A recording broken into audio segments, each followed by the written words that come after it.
सारी जुगत लगा के सुभाष चंद्र बोस जर्मनी पहुंच गए हिटलर से मिलने के लिए। हिटलर से अपॉइंटमेंट लेने की इन्होंने बहुत कोशिश करी, बड़ी मुश्किल से इनको अपॉइंटमेंट मिली।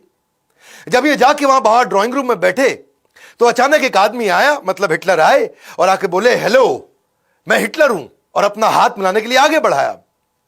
सुभाष चंद्र बोस जवाब देते हैं, मेरा नाम सुभाष है, मैं भारत से आया हूं और मैं आपसे नहीं, मैं हिटलर से मिलना चाहता हूं। हिटलर हैरान हो गए, कह रहे मैं ही तो हिटलर हूं।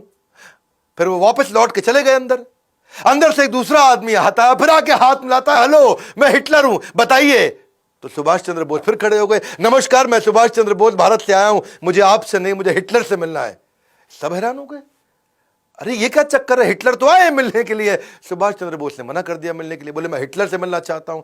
अब 3-4 जब लोग आए और सबको उन्होंने बोल दिया मैं आपसे नहीं, मैं हिटलर से मिलना चाहता हूं, तो हिटलर ने असल में अपने 4-5 बहरूपिये बना रखे थे, उसको अपनी जान का खतरा रहता था। और सुभाष चंद्र बोस हर बार पहचान गए। असली हिटलर को जब ये बात पता चली तो उसकी बुद्धि चकरा गई और वो बाहर आए। उनके लिए यह पहली बार हुआ पूरी पृथ्वी पे कि किसी आदमी ने पहचान लिया कि यार ये तो असली हिटलर नहीं है। तो वहां करके उन्होंने अपना दूरी से वहां खड़े हो गए और दूर पे आके खड़े होकर के इनको देखने लगे कि क्या चक्कर है, पहचानता कैसे। तब सुभाष चंद्र बोस खड़े हो गए और दूर से खड़े हो गए हिटलर उनको बोले कि बताइए क्या बात है, क्यों मिलना चाहते हैं। और तभी सुभाष चंद्र बोस मुस्कुरा के आगे बढ़े, बोले नमस्कार मैं सुभाष चंद्र बोस भारत से आया हूं, मैं आपका बहुत धन्यवाद करना चाहता हूं हिटलर कि आपने मुझसे मिलने का मुझे ये अवसर दिया। हिटलर हैरान, क्या पहचान गया ये? अब बिल्कुल ठीक पहचाना। पूछा कि भाई तुमने मुझे पहचाना कैसे? सारी बात छोड़, पहले ये बताओ पहचाना कैसे? आज तक दुनिया में कोई पहचान नहीं पाया। मेरे यही सारे कॉपी जो मेरे हिटलर के होते हैं ये दुनिया भर में घूमाते हैं, सारे काम कराते हैं, तुमने पहचान लिया। तो तभी सुभाष चंद्र बोस बोले कि भाई मैं आपसे मदद मांगने आया था, मैं आपके चौखट पर आया हूं और आपका स्वभाव थोड़ा गर्वात्मक होना चाहिए, थोड़ा गर्व वाला होना चाहिए। और आप आके पहले हाथ बढ़ा देते थे कि मैं हिटलर हूं, बताइए।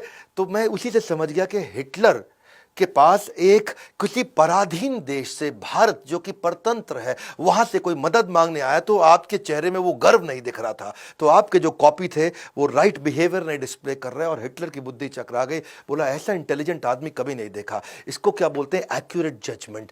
और इसके बाद इस मुलाकात से हिटलर इतना प्रभावित हुआ कि जो युद्ध बंदी इन्होंने बना रखे थे, युद्ध बंदी जो 4000 इन्होंने अंग्रेजों से जीते थे, उनको उन्होंने फ्री कर दिया और वो वहां से आजाद हिंद फौज में ज्वाइन किए नेताजी सुभाष चंद्र बोस के साथ में। हिटलर ने इनको हेल्प करी और इन्हें कहा कि देखो अगर आप आगे बढ़ना चाहते हो, जीतना चाहते हो, भारत जर्मनी से बहुत दूर है और जापान एक्सेस पावर है, हम लोग के साथ की पावर है।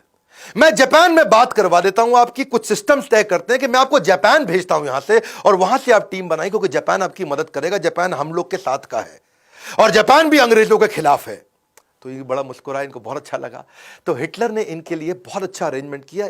आप समझ सकते हैं, बाकी लोग भारत में ज़्यादा पढ़े लिखे नहीं थे, लेकिन ये दुनिया भर में इंटरनेशनल अलायंसेस बिल्ड कर रहे थे। अंग्रेजों को भी पता लग गया अब तक कि ये इस समय जर्मनी में है और वहां से इन्होंने पूरी तैयारी करी। इनको हिटलर ने अपनी एक प्राइवेट बड़ी पनडुब्बी दी, जिसमें इन्होंने जो जर्मनी की नौसेना की बड़ी पनडुब्बी थी और उसमें 90 दिन लगने थे। वो जहां पानी के ऊपर, पानी के नीचे सब तरह से ट्रैवल कर सकती थी। उससे इन्होंने इनको सुमात्रा द्वीप में भेजा, जो आजकल इंडोनेशिया का आइलैंड है, उसको जापान ने जीता हुआ था और जापानी सेना के कब्जे में था। ये वहां पहुंचे, हिटलर की मदद से पहुंचे, हिटलर के कारण पहुंचे। इमेजिन हिटलर को भी इन्फ्लुएंस कर पाए। सुमात्रा से फिर ये, जो कि जापानीज आइलैंड है, अभी इंडोनेशिया के पास है, वहां से प्लेन से टोक्यो पहुंचे और वहां पहुंचने के बाद ये जानते थे कि जापान एशिया के अंदर अपना वर्चस्व के लिए लड़ाई कर रहा है। तो जापान के प्रधानमंत्री को जाके इन्होंने इन्फ्लुएंस किया। ऐसे इंटेलिजेंट लीडर्स नहीं थे।